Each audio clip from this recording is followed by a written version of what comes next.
लेकिन इस पिंडाल के नीचे ऐसे दीवाने बैठे हैं जो बेहोशी में नहीं होश में बैठा है। अगर सच है तो खामोश मत रहना। मैंने मुरीदों को भी बहुत देखा अपने अपने पीर को मानने वाले दुनिया में बहुत है, लेकिन कलीमी दीवानों का जो रंग है ना बिल्कुल अलग है।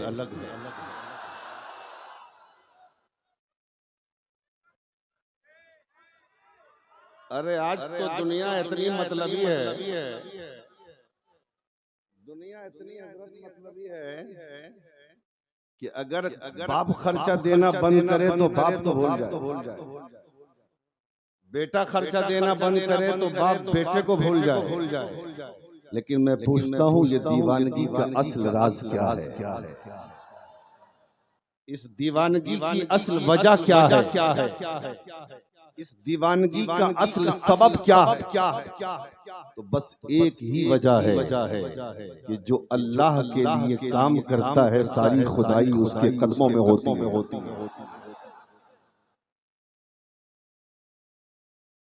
और अल्हम्दुलिल्लाह इस स्टेज से कोई ऐसी मुबालगा आराई वाली बात नहीं होगी जो मुबालगा करते करते झूठ हो जाए।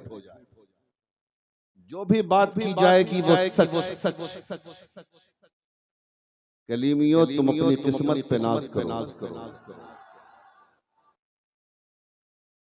मैं किसी पीर की मुखालफत नहीं करता और हर मुरीद को यह हक है कि अपने पीर को माने और मानना चाहिए। और अगर कलीमी मानता है तो टेंशन क्या?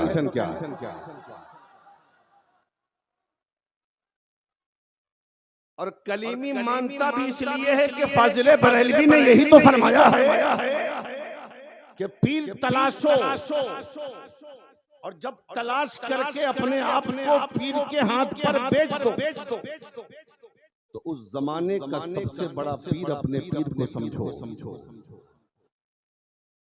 रहे हैं ना? और दूसरी चीज ये है कि कोई ऐसा भी पीर है जो सिर्फ पीर है, लेकिन ये हमारा पीर ऐसा है जो नायबे रसूल भी है, जो आलिमे दीन भी और जो आले रसूल। समझ रहे हैं? इसलिए बोलने वाले बोलते रहेंगे। एक साहब कमरे में आके मुझसे कहने लगे बहुत सारी बातें। मैंने कहा ये बताओ अगर सूरज की कोई बुराई करता है तो सूरज पर क्या असर पड़ेगा? अगर चांद में कोई नुक्स निकालता है तो चांद का क्या बनेगा? अगर सूरज की बुराई करते हो तो सूरज से फायदा उठाना छोड़ दो। अगर चांद से टेंशन है तो चांद की चांदनी छोड़ दो। लेकिन छोड़ नहीं सकते मसूद मिल्लत की जात, ये मदरसे की खूबसूरत इमारत और ये आज जो रिजल्ट मदरसे ने आपको दिया है ये क्या है? ये सरकार मसूद मिल्लत की मेहनतों का समरा है। समझ रहे हैं? टेंशन में तो नहीं हो। अब आज तो नहीं, लेकिन कभी ऐसा मौका मिला तो बताऊंगा कि पीर कहते किसे हैं, मुरीद कहा किसे जाता है। लेकिन आज जो तकरीर होनी है बहुत अहम तकरीर होनी है। हाँ, बेवक्त की शहनाई अच्छी नहीं होती, हम वक्त पे शहनाई बजाते हैं। हाँ, तैयार हैं आप? तकरीर सुनेंगे? जरा मोहब्बत से बोले या रसूलुल्लाह। तो एक बार अल्लाह सल्लल्लाहु अलैहि वसल्लम नहनु इबादु मुहम्मदिन सल्लल्लाहु अलैहि वसल्लम सल्लल्लाहु तआला अलैहि वसल्लम।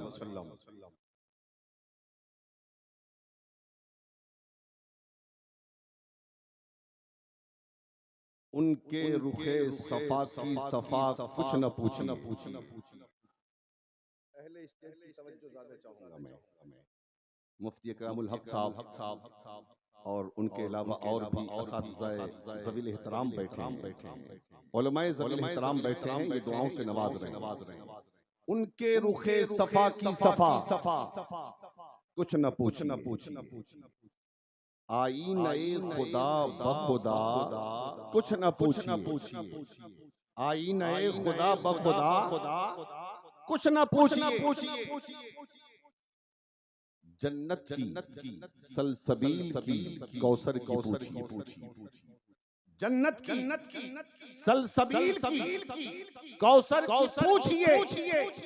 उनकी गली की आबो हवा कुछ न पूछिए, उनकी गली की आबो हवा कुछ न पूछिए।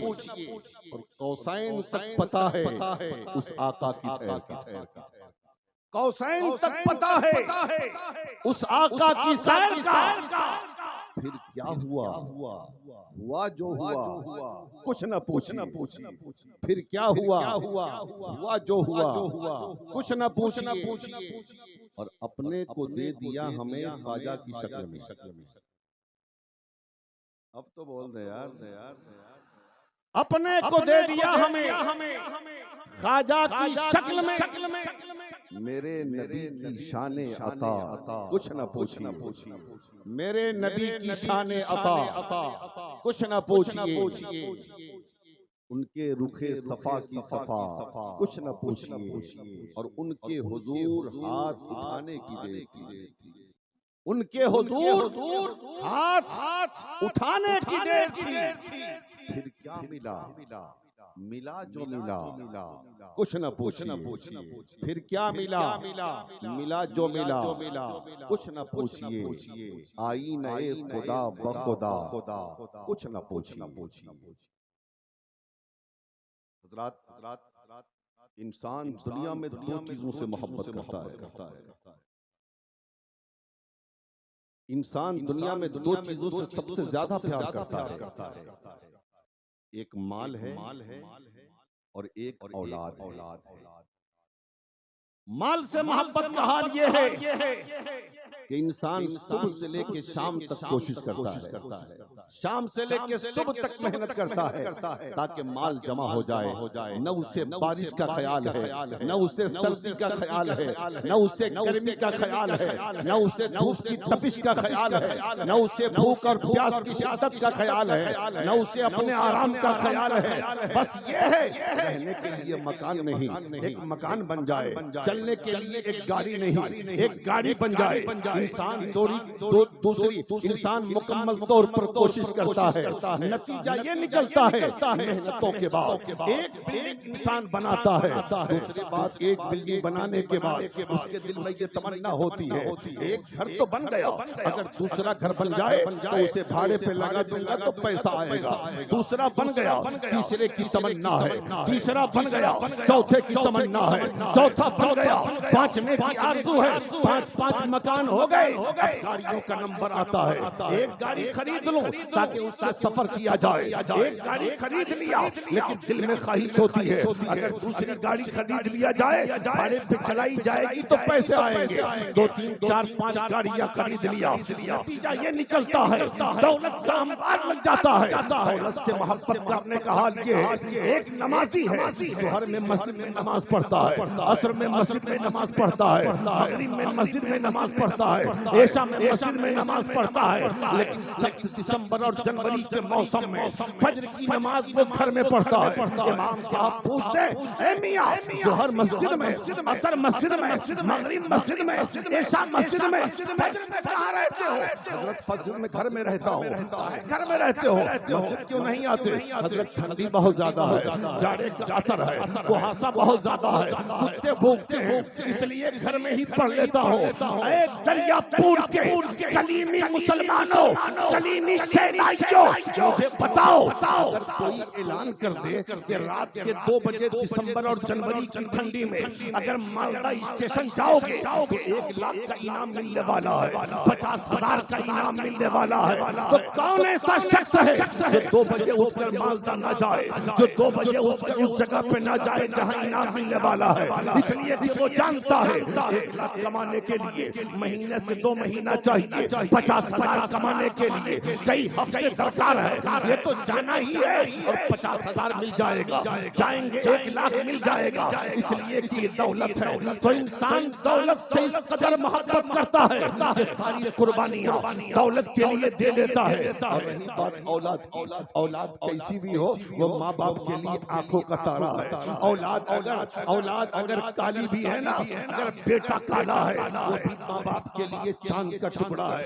इंसान दावा करता है ये जमीन हमारी है, ये मकान हमारा है, ये दौलत हमारी है, ये गाड़ियां हमारी है, ये बैंक बैलेंस हमारा है, ये हीरे जवाहर हमारे हैं, ये कोठियां हमारी है, ये बेटा हमारा है, ये बेटी हमारी है, ये औलाद हमारी है। लेकिन आओ हम कुरान से पूछते हैं, ऐ कुरान तो बता, जिस माल को अपना माल हमने कहा है, जिस दौलत को अपनी दौलत कहा है, जिस सरवत को अपना सरवत कहा है, जिस बेटे को अपना बेटा कहा है, जिस बेटी को अपनी बेटी कहा है, इस माल और दौलत और औलाद की हकीकत क्या है? तो कुरान कहता है लोगों सुन लो, ये दौलत भी तुम्हारे लिए इम्तिहान है और ये औलाद भी तुम्हारे लिए इम्तिहान है। अल्लाह दौलत देकर भी तुम्हारा इम्तिहान ले रहा है और अल्लाह औलाद देकर भी इम्तिहान दे रहा है। इसलिए अल्लाह माल देना कभी तकब्बुर मत करना, अल्लाह दौलत दे कभी गुरूर मत करना, अल्लाह औलाद दे कभी तकब्बुर मत करना। ये माल और दौलत तुम्हारे पास वक्त मुकर्ररा के लिए, फिर रब जब चाहेगा ये माल भी तुमसे छीन लेगा, ये तुम्हारी औलादें भी तुमको तुमसे ले ली जाएगी। इसलिए फख्र मत करना, हर लम्हा हर घड़ी अल्लाह का शुक्र अदा करता रहना। लेकिन वो माल जो राह खुदा में खर्च किया जाए, वो माल जो मदरसे की तामीर में खर्च किया जाए, वो माल जो मदरसे के ताउन में खर्च किया जाए, वो माल जो उलमा की खिदमत में खर्च किया जाए, वो माल जो नबी के मेहमानों की मेहमान नवाजी में खर्च किया जाए, वो माल जो किसी बेवा के सर पर दुपट्टा रखने में खर्च किया जाए, वो माल जो किसी गरीब की बेटी की शादी पे खर्च किया जाए, वो माल जो किसी यतीम के सर पर दस्ते शस्त्र रखने में खर्च किया जाए, ऐसा माल इंसान के लिए निजात का जरिया। अरे अब तो बोलो, जरा जोर से बोल दो या रसूल अल्लाह। और वो औलाद जिसको आपने आलिम दीन बनाया, जिसको आपने हाफिज कुरान बनाया, जिसको आपने कारी कुरान बनाया, ये आपकी औलादें आपके लिए निजात का जरिया। लेकिन आज मदरसों में किसका बेटा पढ़ता है? रिक्शा चलाने वाले, तांगा चलाने वाले, मजदूरी करने वाले, ईटा उठाने वाले का, मिस्त्री का बेटा पढ़ता है। इसलिए कि अमीरों को मतलब क्या है, करोड़पति को मतलब क्या है, लखपति को मतलब क्या है। अमीर तो कहता है हमारा बेटा डॉक्टर बनेगा, अमीर तो कहता है हमारा बेटा इंजीनियर बनेगा, अमीर तो कहता है हमारा बेटा प्रोफेसर बनेगा, अमीर तो सोचता है हमारा बेटा पायलट बनेगा। मैं कहता हूँ ऐसा नहीं है कि डॉक्टर बनाना गलत है या इंजीनियर बनाना गलत है या प्रोफेसर बनाना गलत है। दरियापुर के मुसलमानों पैसा दे, अपने बेटे को डॉक्टर बनाओ, इसलिए कि हमारे समाज को डॉक्टर की जरूरत है। अल्लाह दौलत दे, अपने बेटे को इंजीनियर बनाओ, इसलिए कि हमारे समाज को इंजीनियर की जरूरत है। अल्लाह पैसा दे, अपने बेटे को प्रोफेसर बनाओ, इसलिए कि हमारी जमात को प्रोफेसर की जरूरत है। अल्लाह पैसा दे तो पायलट बनाओ अपने बच्चे को, लेकिन इंजीनियरिंग और डॉक्टरी और प्रोफेसरी से पहले अपने बच्चे को दीन सिखाओ, अपने बच्चे को कुरान सिखाओ, अपने बच्चे को नबी की तालीम दो, ताकि तुम मर जाओ तो तेरा बेटा कब्र पे खड़े होकर तेरे लिए कुरान पढ़े तो अल्लाह तेरे गुनाहों को माफ।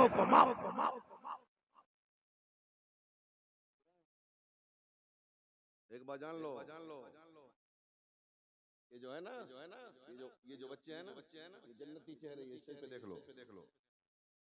समाज में मौलवियों का तबका समाज में सबसे कमजोर तबका माना जाता। क्यों भाई? इनके पास पैसे नहीं, इनके पास दौलत नहीं, इनके पास सरबत नहीं। लेकिन सुन ये माल से तो गरीब हो सकते हैं, दिल से गरीब है। जाहिरी तौर पर तो दौलत इनके पास नहीं, लेकिन जो दौलत इनके पास है वो किसी के पास इसलिए कभी किसी आलिम को हकीर मत समझना। और सुन लो, ये बच्चे हैं ना, बच्चे इनको मैं बादशाह कहता हूँ। ये तलबा जो है ना मदरसे में पढ़ने वाले, आपकी ज़कात की रकम पर, आपके फितरे की रकम पर, आपके सदकात को खाकर, आपके अतियात को खाकर, ये जो हाफिज कुरान बनते हैं, ये जो आलिम दीन बनते हैं, ये कारी कुरान बनते हैं, इन्हें मैं अपनी ज़बान में राजा कहता हूँ, मैं अपनी ज़बान में महाराजा कहता हूँ, मैं अपनी ज़बान में बादशाह कहता हूँ, मैं इन्हें शहंशाह कहता हूँ, मैं इन्हें बहुत बड़ा कहता हूँ। आप कहोगे मौलाना पागल हो गए हो, हम चंदा ना दे तो ये भूखे मर जाए, हम ज़कात निकाल कर मदरसे को न दे तो मदरसा न चल सके, हम अगर फितरे की रकम मदरसे को न दे तो मदरसा न चल सके। ये हमारी ज़कात और फितरे की रकम पे पलने वाले बच्चे ये राजा कैसे हो गए, ये महाराजा कैसे हो गए, ये शहंशाह कैसे हो गए, ये बादशाह कैसे हो गए। हुजूर सरकार मसूदे मिलत बैठे हैं, जरा इनकी बारगाह में ज़ानुए अदा करो और तय करके हल करो। हजरत, ये मौलाना ने जिसको आपने बुलाया, ये मदरसे के बच्चे को बादशाह कहता है, ये राजा कहता है, ये महाराजा कहता है, तो हुजूर मसूद मिल्लत फरमाएंगे, बेटा ये वो नहीं कह रहे, ये मुस्तफा का फरमान। जोर से बोलो, जोर से यार, और मोहब्बत से बोलो या रसूल अल्लाह। देख लो, साबित कर रहा हूँ। बैठे आप अपनी बस्ती के 10-20 अमीरों को इकट्ठा करो, जिसमें करोड़पति हो, लखपति हो, अरबपति हो, बड़ी बड़ी बिल्डिंगों में रहने वाले, कीमती गाड़ियों में रहने वाले, बड़े बड़े पैसे वाले, समाज में जिनकी पूछ है, इकट्ठा करो। और इकट्ठा करने के बाद उसको अपने महल्ले के कब्रिस्तान के पास से गुजार दो, और गुजारने के बाद हिंदुस्तान के बड़े बड़े को सवाल लिखो, मुफ्ती साहब क़िबला अस्सलाम वालेकुम, मैंने अपने महल्ले के 10 अमीरों को अपने कब्रिस्तान के पास से गुजार दिया है। अब ये बताएं कि अमीरों के गुजरने से कब्र वालों का कोई फायदा हुआ? बोलो जवाब क्या है? बोलो जवाब क्या आएगा? सारे दानिस्ता ये जवाब देंगे कोई फायदा ना हुआ। लेकिन आप पलट के एक सवाल और करो, हजरत हमारे मिशन के मदरसे में पढ़ने वाला एक 8 साल का बच्चा, एक 10 साल का बच्चा हमारे मदरसे के, हमारे बस्ती के कब्रिस्तान के पास से गुजर गया है। सरकार ये बताएं कोई फायदा हुआ इनको? कोई फायदा हुआ कब्र वालों को? हर दानिस्ता जवाब देगा हाँ। क्या फायदा हुआ? का फायदा ये हुआ कि छोटे से बच्चे के कदमों की बरकत का हाल ये है कि जब ये चला है, अल्लाह ने 40 साल के लिए मुर्दों से आदा। और ये मैं नहीं कहता, ये मुस्तफा फरमान। आलिम या तालिब इल्म किसी महल्ले के कब्रिस्तान के पास से गुजर जाए, अल्लाह ताला 40 दिन के लिए कब्र वालों से उठा लेता है। अब बताओ ये बच्चे जिनके कदमों का हाल ये है कि जो गुजर जाए 8 साल 10 साल का बच्चा अल्लाह ताला कब्रों वालों से उठा ले 40 दिन के लिए। अगर ये दुआ कर दे तब बताओ तुम्हारा बिगड़ा मुकद्दर कैसे नहीं संभलेगा। इसलिए मैं पूरे हिंदुस्तान में अपनी कौम को एक पैगाम देता हूँ, कौम के लोगों, अगर परेशान हाल हो, अगर मुसीबत ज़दा हो, अगर बेरोजगार हो,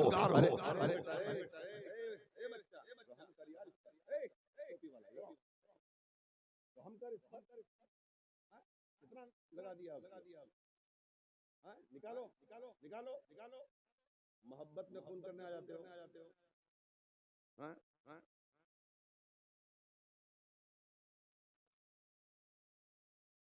सुनो इधर मैं कर रहा था कि अगर बेरोजगार हो, परेशान हाल हो, मुसीबत ज़दा हो और बीमार हो, रोजगार से नहीं लगे हो, मुसीबतों ने चारों तरफ से घेर लिया है, तो एक मशवरा देता हूँ, घर में जाओ, इमाम साहब से दुआ बाद में कराना, मुफ्ती साहब से दुआ बाद में कराना, अल्लामा साहब से दुआ बाद में कराना, खतीब साहब से दुआ बाद में कराना। अगर माँ जिंदा है घर में तो अपनी माँ के पास चला जा और माँ के पास जाकर माँ के कदमों को चूम अगर अम्मी जान बीमार हूँ दुआ कर दीजिए अल्लाह शिफा दे दे, बेरोजगार हूँ दुआ कर दीजिए अल्लाह शिफा दे दे, परेशानियों से घुरा हुआ हो दुआ कर दीजिए अल्लाह परेशानियों से निजात दे दे। कसम खुदा की अगर बूढ़ी माने तो पत्ता उठाकर अपनी तोतली ज़बान से तुम्हारे लिए दुआ कर दिया, अल्लाह ताला माँ की दुआ को रद्द नहीं फरमाएगा। माँ की दुआ की वजह से अल्लाह तुम्हारी मुसीबतों को दूर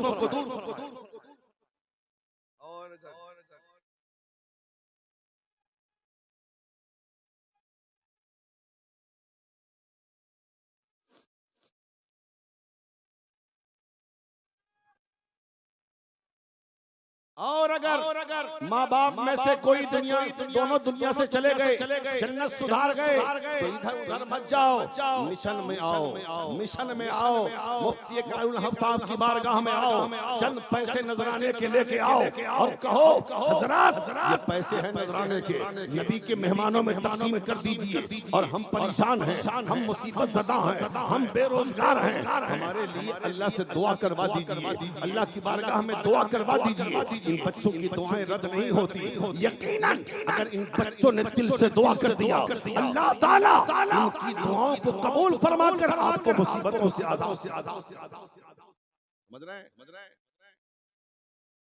अच्छा ये बताइए, आप सुन रहे हैं कि हम अपनी पटरी बदल रहे हैं, ये बोलिए हमको बदलना खूब आता है, जरा जोर से बोले और मोहब्बत से और प्यार से बोले या रसूल अल्लाह। और सुनो ये सब क्यों मैं कह रहा हूँ, वजह समझ में आई। एक आलिम साहब तकरीर करके रात में निकले जलसागाह से, तो सोचा कि घर जाऊं, रात के 2 बज रहे थे, रात के 2 बजे सोचा ठंडी का मौसम है कहाँ जाऊं, बगल में मिशन वाला मदरसा है वहीं शहर जाता हूँ। अब ये मदरसा नहीं, बात हकीकत है, एक मदरसा है। आलिम साहब ने सोचा 2-3 घंटे कहीं गुजार लूं, फजर के बाद निकल जाऊंगा। एक मदरसे में पहुंच गए, 2 बज रहे थे, असातिज़ा सोए थे, तलबा सोए थे, एक बड़े से हॉल में चले गए, देखा 8 साल 10 साल के सारे बच्चे एक लाइन से सो रहे हैं। बताओ नबी का मेहमान सो रहा होगा तो कितना अच्छा लग रहा हो। जरा जोर से और मोहब्बत से चारों तरफ देखते रहे, मुआयना करते रहे, देखते देखते अचानक उनके कान में कुरान की तिलावत की आवाज आई, कुरान पढ़ने की आवाज आई। आलिम साहब चौंक गए कि कोई जगह तो नहीं, पढ़ कौन रहा, कोई जगह तो नहीं, पढ़ कौन रहा है। पढ़ने वाला नजर नहीं आता, लेकिन तिलावत कुरान की आवाज बदस्तूर आ रही। बहुत गौर करने के बाद देखा कि एक 8 साल का बच्चा नींद में कुरान पढ़ रहा। जरा जोर से बोलो यार, नींद में कुरान पढ़ रहा है। अब बता, मदरसे का बच्चा सोए तो कुरान पढ़े, उठे तो कुरान पढ़े, बैठे तो कुरान पढ़े, चले तो कुरान पढ़े, हर लम्हा कुरान पढ़े, जिसके सीने में भी कुरान हो और जिसकी ज़बान पर भी कुरान हो, अगर बताओ उस बच्चे ने दुआ कर दी तो बता अल्लाह तेरे मुकद्दर को सवार देगा कि नहीं। इसलिए उलमा से मोहब्बत करो, उलमा की ताजीम करो, उलमा की खिदमत करो। हमारा आलिम कितना बड़ा साबिर होता है, देख रहे हो। हज तनख्वाहों के ताल्लुक से पूरी दुनिया में एहतजाज होते हैं, आलिम कभी एहतजाज नहीं। ठीक है, इस तरफ मैं नहीं जाऊंगा, मैं सीधी बात करूं। अपने बच्चे को डॉक्टर बनाओ, इंजीनियर बनाओ, प्रोफेसर बनाओ, पायलट बनाओ, दीन सिखाओ, दीनदार बनाओ और साथ में आशिक रसूल बनाओ। बोलो आशिक रसूल बनाओ, आशिक अहले बैत बनाओ। और जब आशिक अहले बैत आशिक रसूल होगा तो टेंशन कुछ नहीं। मुंह पे हाथ रख के बैठे हो भाई, कोई बहुत ज्यादा टेंशन है क्या? नबी का गुलाम टेंशन लेता कब है, टेंशन देता है। कभी टेंशन मत लो। इसलिए कि हमारा सच्चा पीर हमारे सामने है। हमारे तो दोनों हाथ में लड्डू है यार। कोई अगर बदमाशी कर रहा हो कि खाली ये लोग पीर साहब को मानता है, पीर साहब को मानता है, तो हजरत सिर्फ पीर साहब थोड़ी ना, हजरत एक आलिम दीन भी है, औलादे अली भी है, औलादे गौसुल आजम भी है, सिलसिला मिलता है गरीब नवाज का। हम तो इनके हिंदुस्तान में रहते हैं, हम तो इनके मुल्क में रहते हैं। हमारी हिफाजत की जिम्मेदारी इन बुजुर्गों की है। और आज हिंदुस्तान जो सलामत है ये सिलसिले चिश्तिया और सिलसिले कादरिया के बुजुर्गों के कदमों। इसलिए सुन लो, बुजुर्गों में कोई इख्तिलाफ नहीं। गौसे आजम भी हमारे, गरीब नवाज भी हमारे, मखदूम अशरफ भी हमारे, महबूब इलाही भी हमारे, बाबा फरीदुद्दीन गंज शकर भी हमारे, महबूब इलाही भी हमारे, हाँ कुतुबुद्दीन बख्तियार काकी भी हमारे, मखदूम बिहारी भी हमारे, अलाउल हक कंडवी भी हमारे, इमाम अहमद रजा भी हमारे, हर अल्लाह का वली हमारा। और सबसे बड़ी बात यह है कि हम कादरी हैं। जो कादरी है वो सब है, जो कादरी नहीं वो कुछ नहीं। मैंने एक बात याद आ गई, तो सुन लो आप। मैं किसी पीर के खिलाफ कुछ बोलता नहीं, जो जैसा करे वो। लेकिन एक मर्तबा मुहर्रम में जब मैं आया और हुजूर से मेरी मुलाकात बंद कमरे में हुई, बैठे हैं, मैं झूठ नहीं बोलता अल्हम्दुलिल्लाह।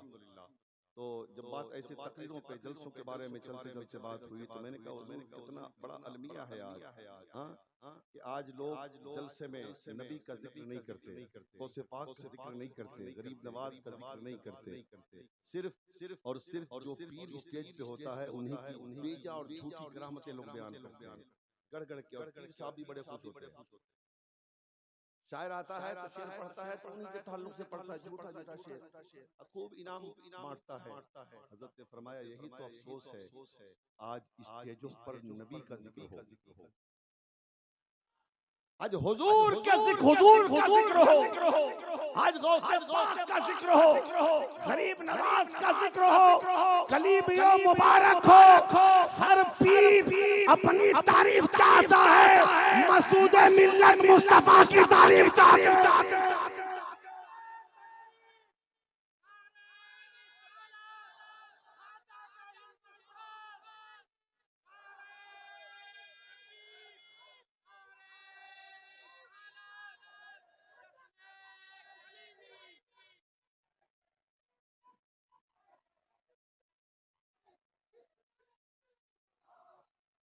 मैं अर्ज ये कर रहा था कलीमियों, ये सिलसिले कलीमिया असल में सिलसिले चिश्तिया है,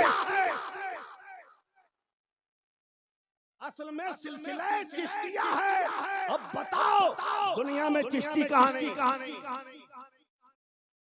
दुनिया में चिश्ती कहाँ नहीं। तो मुबारक हो, हर पीर अपनी करामतें बयान करवाता है, किताबों में लिखवाता है, अशार पढ़वाता है। लेकिन सरकार मसूद मिल्लत कहते हैं बेटा स्टेज पर मुस्तफा का जिक्र किया करो, स्टेज पर गौसे आज़म का जिक्र करो, स्टेज पे गरीब नवाज का तज़किरा।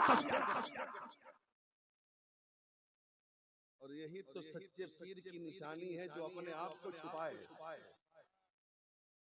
जो सच्चा पीर होता है, जो सच्चे में वली होता है, वो अपने आप को छुपाता है, और जितना छुपाता है उतना अल्लाह उसे छाप देता है। मसूद मिल्लत अपने आप को छुपाते रहे, पूरे जमाने पे अल्लाह ने छाप। इसीलिए तो ये दीवानगी, ये मस्तानगी है, ये मोहब्बत के नगमे है, ये जम्मे गफीर है। नहीं तो हमने तो पीर साहब को ऐसे पीर साहब को देखा स्टेज पे आते हैं तो 10-20 लोग रहते हैं, बाकी कुर्सियां रहती हैं। समझ रहे हैं? तकरीर सुनोगे? सच्ची में सुनोगे? हाथ उठाओ, कौन नहीं सुनेगा? सुनोगे ना? अरे वाह, बड़े अच्छे लग रहे हो यार, कसम खुदा की। हाँ, मोहब्बत से बोल दो या रसूल अल्लाह, और प्यार से बोलो या रसूल अल्लाह। हाँ, तो मैं अर्ज ये कर रहा था अपने बच्चों को दीनदार बनाओ, और दीनदारी के साथ अपने बच्चे को आशिक रसूल बनाओ। ये आखिरी बात है, मैं खत्म कर रहा हूं। के साथ अपने बच्चे को आशिक़े रसूल बनाओ। अब मैं जब कहूंगा तो आप कहेंगे मौलाना आशिक़े रसूल बनाने का तरीका क्या है? आशिक़े रसूल कैसे बनाया जाए? मैं कहूंगा बहुत आसान है आशिक़े रसूल बनाना। अपने बच्चे को दुरूद पाक आदि बनाओ। अपने बच्चे को दरूद पाक का आदि बनाओ। इसलिए कह रहा हूँ आशिक़े रसूल बनाने को कि डॉक्टर बनेगा हो सकता है गुमराह हो जाए, इंजीनियर बनेगा हो सकता है गुमराह हो जाए, प्रोफेसर बनेगा हो सकता है गुमराह हो जाए, मौलवी बनेगा हो सकता है गुमराह हो जाए, हाँ मुफ्ती बनेगा हो सकता है गुमराह हो जाए। कितने डॉक्टर गुमराह हो गए, कितने इंजीनियर गुमराह हो गए, कितने प्रोफेसर गुमराह हो गए, कितने मौलवी गुमराह हो गए, कितने मुफ्ती गुमराह हो गए। गुमराह हो सकता है, लेकिन अगर इंजीनियर भी होगा आशिक़े रसूल भी होगा, डॉक्टर भी होगा आशिक़े रसूल भी होगा, प्रोफेसर भी होगा आशिक़े रसूल भी होगा, आलिम भी होगा आशिक़े रसूल भी होगा, मुफ्ती भी होगा आशिक़े रसूल भी होगा, तो कभी गुमराह हो सकता है न उसके ईमान और अकीदे का कोई सौदा। इसलिए आशिक़े रसूल बनाओ और दुरूद पाक आदि बनाओ। अपने बच्चों को दुरूद सिखाओ, अपने बच्चों को नबी पर सलाम सिखाओ।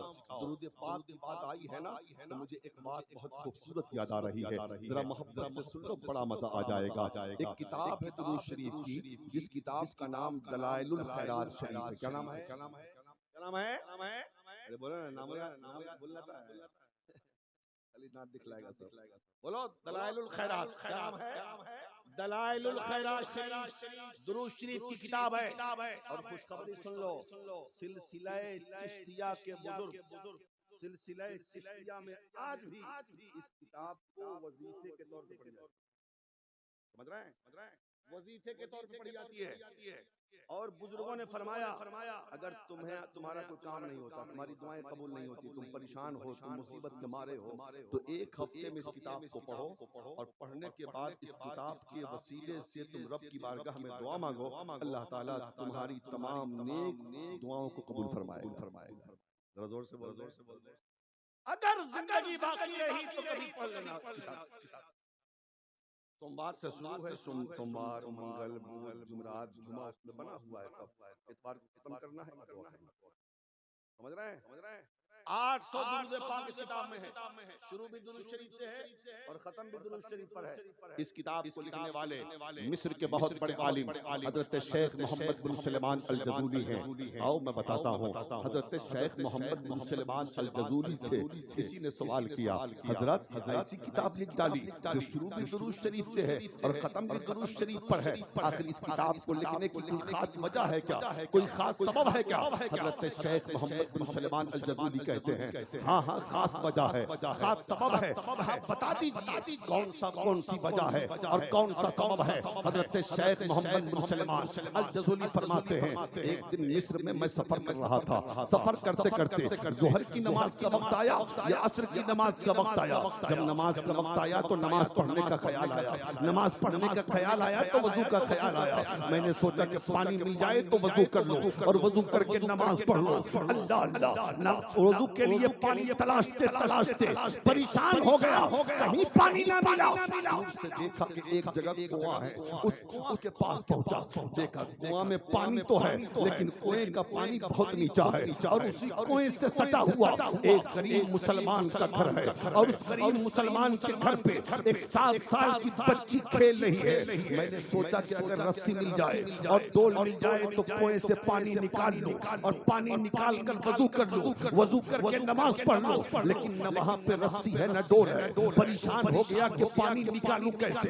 इसी फिक्र में था, इसी सोच में था कि देखा कि 7 साल की बच्ची जो छत पे खेल रही थी उसने मुझे मुतफक्किर पाया। तो मुतफक्किर देख कर उस बच्ची ने मुझसे पूछा, चाचा कौन है आप, किस लिए खड़े हैं आप, क्या वजह है, क्या सोच रहे हैं? हजरत शेख मोहम्मद बिन सुलेमान को चेहरे से तो नहीं पहचानती थी लेकिन नाम से वो जरूर जानती थी। हजरत शेख मोहम्मद बिन सुलेमान ने कहा, मेरी बेटी वजू के लिए पानी चाहिए और पानी कुएं में तो है, लेकिन कुएं का पानी बहुत नीचा है और पानी निकालने के लिए रस्सी और डोल चाहिए। यहाँ पे न रस्सी है न डोल है, पानी निकले कैसे? हजरत शेख से वो बच्ची 7 साल की कहती है, ऐ मेरे चचा ये तो बताएं आप हैं कौन? हजरत शेख मोहम्मद बिन सलमान कहते हैं, जानना चाहती हो मैं कौन हूँ? हजरत शेख से वो कहती है, हाँ। हजरत शेख ने कहा, मेरा नाम शेख मोहम्मद बिन सलमान अल जज़ूली है।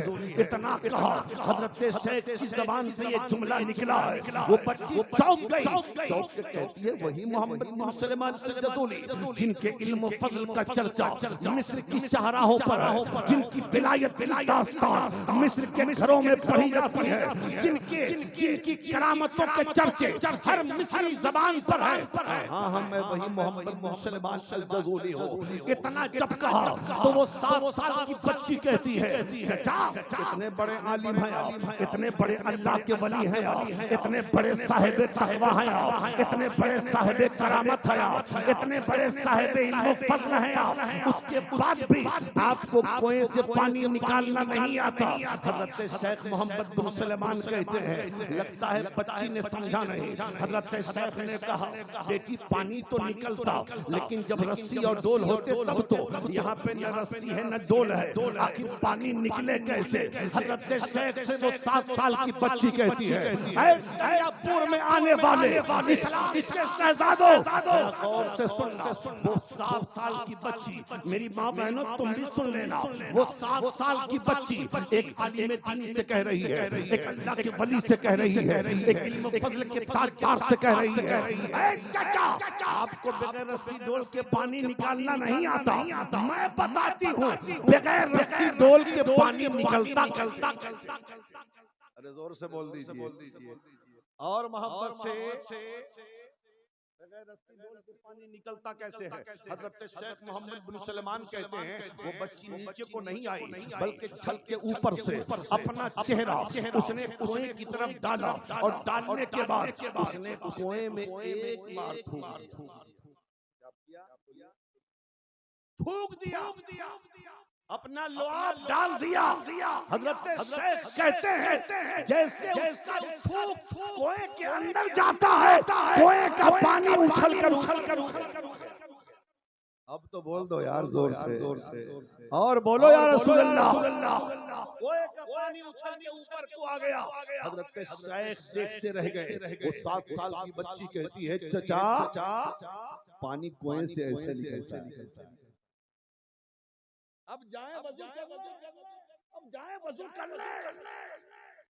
हजरत शेख कहते हैं, मैं वजू करना भूल गया। एक तरफ उसकी करामत देख रहा हूँ, दूसरी तरफ उसकी उम्र देख रहा हूँ। हमारे घरों में भी 7 साल की बच्चियां, हमारे घरों में भी 8 साल की बच्चियां हैं, और एक 7 साल की बच्ची वो जिसके लुआब की बरकत का हाल ये हुआ कि कुएं का पानी फव्वारा बनके ऊपर से जारी हो गया। हजरत शेख मोहम्मद बिन सलमान कहते हैं, बेटे वजू तो मैं बनाऊंगा जरूर, लेकिन ये बता कि तुझे इतना ऊंचा मकाम कैसे मिल गया? जरा अरे ठेला गाड़ी कहाँ है यार? सुभान अल्लाह तो कहना है ना। पीरो मुर्शिद को खुश करना है तो अल्लाह की पाकी बयान करो, अल्लाह की किबरियाई बयान करो, हुजूर की नबूवत और रिसालत का इकरार और ऐलान करो। बोलो या रसूल अल्लाह। बच्ची से कहा हजरत ने, बेटी बता इतना ऊंचा मकाम तुझे कैसे मिल गया इस उम्र में? वो बच्ची कहती है, चचा इतने बड़े आलिम हैं आप, ये भी नहीं जानते। कहा बेटी बता दे। तो वो कहती है, चचा मेरी छोटी उम्र मत देखिए, मेरा बड़ा वजीफा दे। मेरी छोटी उम्र मत देखिए, मेरा बड़ा वजीफा देखिए। कहा बेटी क्या वजीफा पढ़ती है? कहा मेरे चचा ये मैं जब बड़ी हुई ना, जब मैंने दूध छोड़ा, मैंने होश संभाला, मेरी माँ ने मुझे दुरूद पढ़ना सिखाया, नबी पर सलाम पढ़ना सिखाया। मैं जब होश संभाली, मैंने दुरूद भी याद कर लिया, सलाम भी याद कर लिया। अब मेरा वजीफा नबी पर दुरूद पढ़ना है, मेरा वजीफा नबी पर सलाम पढ़ना है। मेरी जिंदगी का हिस्सा जो 7 साल गुजरा है, अक्सर मुस्तफा पर दुरूद दुरूद पढ़ने में, अक्सर मुस्तफा पर सलाम पढ़ने में, मैं सुबह उठती हूँ तो नबी पर दुरूद पढ़ती हूँ, दोपहर में मुस्तफा पर दुरूद, शाम को मुस्तफा पर दुरूद, रात में मुस्तफा पर दुरूद, सोते वक्त मुस्तफा पर दुरूद, जिंदगी का हर लम्हा मुस्तफा पर दुरूद पढ़ने में गुजरता है। जिस दुरूद की बरकत है कि अल्लाह ने मुझे इतना ऊंचा मकाम अता फरमाया। चाचा जाएं वजू कर लें। हजरत शेख मोहम्मद बिन सलमान चले वजू करने, आधे रास्ते में पहुंचे कि बच्ची ने फिर आवाज दिया। चाचा सुनिए, एक सवाल का जवाब दे दीजिए। आ गए करीब में, कहा बेटी बोल। अब जरा सवाल समझिए, जवाब समझिए और मचल जाए। एक शख्स भी खामोश नहीं रहेगा। वो शख्स वो बच्ची कहती है, चाचा ये बताएं क्या आप उनको जानते हैं जिन पर दुरूद पढ़ने से अल्लाह इतना ऊंचा मकाम देता है? जरा जोर से। चाचा आप उनको जानते हैं जिन पर दुरूद पढ़ने से अल्लाह इतना ऊंचा मकाम देता है? अब बताओ हम जैसा मौलवी होता, मौलाना खलील साहब जैसा आलिम होता, मुफ्ती इकरामुल हक साहब जैसा आलिम दीन होता, स्टेज पे बैठे उलमा की तरह आलिम होते तो कहते ये 7 साल की बच्ची मुझसे पूछ रही है कि आप जानते हैं, हम नहीं जानेंगे तो कौन जानेगा। लेकिन बाहर हजरत शेख मोहम्मद बिन सलमान अल जज़ूली जब 7 साल की बच्ची ने सवाल किया, चाचा क्या आप उसे जानते हैं जिन पर दुरूद पढ़ने से अल्लाह इतना ऊंचा मकाम देता है? हजरत शेख ने कहा, बेटी मैं जानता तो जरूर हूँ, लेकिन लगता है कि तू मुझसे ज्यादा उन्हें पहचाने। लगता है तू मुझसे ज्यादा उन्हें पहचानती है। तू बता दे कौन है? तू बता दे कौन है वो? चाचा बता दूं कौन है वो? चाचा बता दूं कौन है वो? चाचा बता दूं कौन है वो? हाँ मेरी बेटी बता दे कौन है वो? अब जरा उस बच्ची का जवाब सुनना। वो बच्ची कहती है, चाचा वो रहमत वाले मुस्तफा, वो रहमत वाले मुस्तफा है। जब वो जंगलों में चले जाते हैं तो जंगल के दरिंदे भी अपनी झाड़ियां छोड़कर उनके दामने रहमत से लिपट जाया करते हैं, दामने करम से लिपट जाया करते हैं। वो रहमत वाले मुस्तफा हैं पर दुरूद पढ़ने से अल्लाह ऊंचा मकाम। हजरत शेख मोहम्मद बिन सलमान ने वहीं पर खड़े खड़े ये सोच लिया, ऐसी किताब लिखूंगा जो शुरू भी दुरूद शरीफ से हो और खत्म भी दुरूद शरीफ पर हो। उसी किताब को लिखा तो नाम रखा दलाइलुल खैरात शरीफ, जिसको अकाबरीन ने पढ़ा, बुजुर्गान दीन ने पढ़ा, सिलसिला चिश्तिया के बुजुर्गों ने पढ़ा और बुजुर्गों ने पढ़कर आज तक जिसको अपने वजीफे में शामिल कर रखा है। इसलिए मैं कहना चाहता हूँ, अगर कब्र में रोशनी चाहते हो, अगर बेरोजगारी है, अगर परेशानी हाजी है, कभी अल्लाह तौफीक दे मार्केट से उस किताब को खरीदो और खरीद कर 1 हफ्ता पढ़ो, फिर देखो दिलों को कितना सुकून मिलता। ये मेरे भाई अपने बच्चों को अपने बच्चे को आलिम दीन बनाओ, अपने बच्चे को हाफिज कुरान बनाओ। समझ रहे हैं? और दीवानगी का हाल ये है, सिर्फ दीवाना मत बनाओ, दीवाना बनना चाहिए। समझ रहे हैं ना?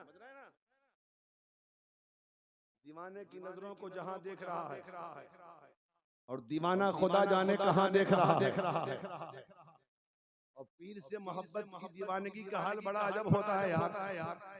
मुझे एक कहानी गरीब नवाज की याद आ रही है, कह दो तो सुना दो। सुना दें? एक कहानी गरीब नवाज की सुनोगे? जरा मोहब्बत से बोलो यार। जब सरकार गरीब नवाज अजमेर शरीफ आए ना, तो सरकार गरीब नवाज ने अपना खेमा लगा लिया। जब खेमा लगा लिया तो एक हिंदू लड़का बाहर में पढ़ता था, उसका बाप नहीं था, सिर्फ उसकी माँ थी उसके घर में। वो पढ़ के आया कहीं से और रोजाना खानकाहे गरीब नवाज के सामने से गुजरता। असर और मगरिब के दरमियान, बस सुनो 5 मिनट की बात सुन लो, असर और मगरिब के दरमियान गुजरता तो देखता कि गरीब नवाज बहुत जोर से रो रहे हैं, बहुत जोर से रो रहे हैं। एक दिन वो देखता रहा, दूसरे दिन देखा, तीसरे दिन जब देखा तो जाके मां से कहा, अम्मी जान ये मुसलमानों के बाबा को हो क्या गया? जब मैं गुजरता हूँ खानकाह के सामने से, खेमे के सामने से तो देखता हूँ ये रोता क्यों है? माँ ने कहा जाके पूछ ले बाबा रोता क्यों है? चौथे दिन जब गया देखा गरीब नवाज रो रहे हैं असर मगरिब के दरमियान। वो नौजवान लड़का खेमे में पहुंच गया, जाके कहता है बाबा रोते क्यों? वजह क्या है? तो गरीब नवाज कहते हैं मुझे अपने पीर की याद आ रही। अब तो बोल दे मेरे लाल। गरीब नवाज कहते हैं मुझे पीर की याद आ रही।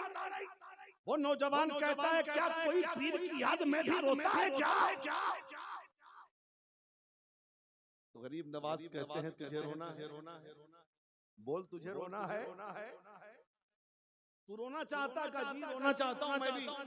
और जानना चाहता हूँ कि कोई पीर की याद में भी रोता है क्या? कहा रोने के लिए तो दो शर्त। एक शर्त यह है कि मुसलमान बनना पड़ेगा, दूसरी शर्त यह है कि मेरा मुरीद बनना पड़ेगा। जरा जोर से कहा ठीक है अम्मी से पूछ के आता हूँ। चला गया घर, अम्मी जान बात ऐसी है, अगर इजाजत दे तो कट जा। माँ ने कहा तो जिद्दी है, जो चाहता है वही करता है, जा मुसलमान भी हो जा मुरीद भी हो। वो चला मुसलमान भी हो गया, गरीब नवाज का मुरीद भी हो गया। और जब मुरीद हो गया तो कदमों में अपना सर रख दिया, हुजूर आपको छोड़ के कहीं नहीं जाऊंगा। 1 महीना गुजर गया, 2 महीना गुजर गया, 3 महीना गुजर गया, 4 महीना गुजर गया, 5 महीना गुजर गया, 6 महीना गुजर गया। और 6 महीने में जलवत में गरीब नवाज के साथ, खलवत में गरीब नवाज के साथ, खाना पीना गरीब नवाज के साथ, इबादत और रियाजत गरीब नवाज के साथ, हर काम गरीब नवाज की बारगाह में हर तरीके से जब 6 महीना गुजर गया तो पीर ने नौजवान से कहा 3 दिन की तेरी छुट्टी। क्या हुआ?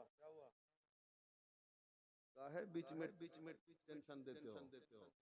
पीर ने क्या कहा बोलो? गरीब नवाज ने कहा 6 महीना बहुत तुमने खिदमत किया, 3 दिन जा घर रह गया। इसने सोचा कि 3 दिन की तो बात है, चला जाता हूँ, फिर 3 दिन के बाद चला। ये चला गया घर, चला गया घर। अब गया था बड़ी खुशी से कि मामला 3 दिन का है, फिर तो आ जाऊंगा। पहुंच गया शाम को घर। और जूं रात आ रही है इसकी बेचैनी बढ़ रही है। ऊपर छत पे चला गया। माँ रोटी लेके आई, से कहा कि रोटी नहीं खाऊंगा।